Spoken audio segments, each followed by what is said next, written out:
Hi, this is a 1970 Mustang that we built probably about 2 months ago. It's back now to have a bit of a check over. It's done 1,000 miles. I thought we'd talk you around it, all the body mods and all the stuff that's done to it before it gets on the show field, and then it'd be lost with all the other cars. Hopefully not. So, when we started this car, it was a bone stock standard 1970 Mustang, and they are not the best looking car. But we basically hand formed all of this, the splitter, the spoiler, this under chin, all in steel. All the bumpers were cut, pulled round to be tight into the body. Custom grille, obviously. Then going along this side, we extended, flared the wings out. They're about 5.5 inches flared out, which is all made in steel. Coming along this side, we then extended, so originally the seal line would have been about there. We extended it down, hand formed all this in steel. Then it runs into the rear arches, where the rear arches are about 8 inches wider. Again, all hand formed in steel. Then it flows into this. We made this extra panel. Original line would have been there. We extended it down to give the car a lot more body width. Coming around the back, again we pulled the bumper in tight. We put these light Shelby lights on, which are sequential type lights. Obviously added this filler cap. Then from there, the seal from there down is all hand fabricated. The splitter, rear seal. So that's pretty much most of the body work that we've done. What we do is show you up the business end where the engine is.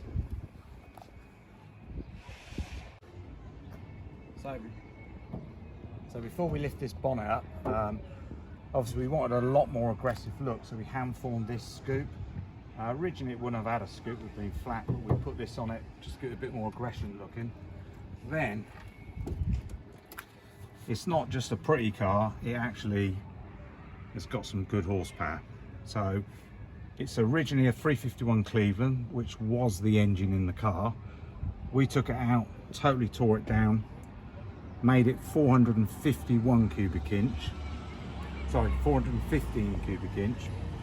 Put a Victor Junior intake manifold, alley heads, roller rockers, higher compression, different carburetor, and it's making about 500.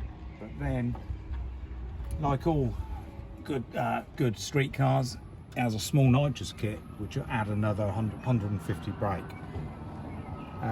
We also painted all in the engine bay, added an aluminium rad to keep it cool. We always use these cool Optima batteries that, you know, we swear by. Added lots of little things like the washer bottle and stuff that we all keep in stock in the shop.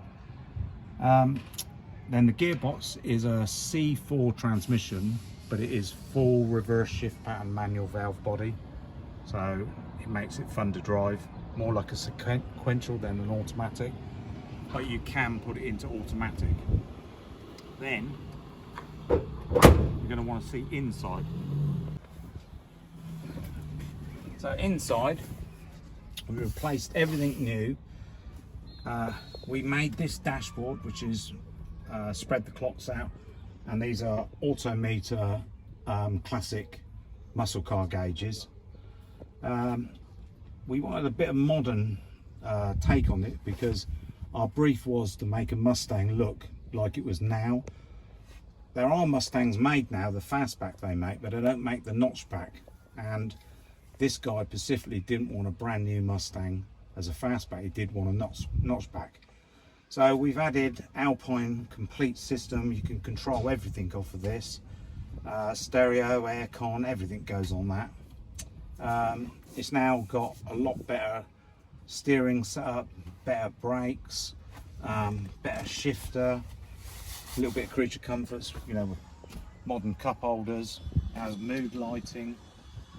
All of the trim has been re-trimmed. That's by our good friend Eric at Trim Mania. So next thing to do is fire up and let you guys have a listen.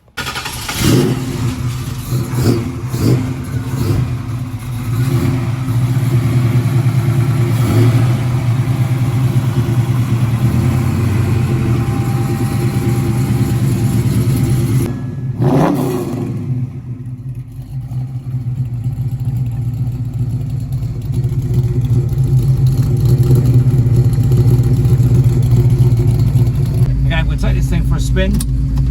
We'll just run it in drive.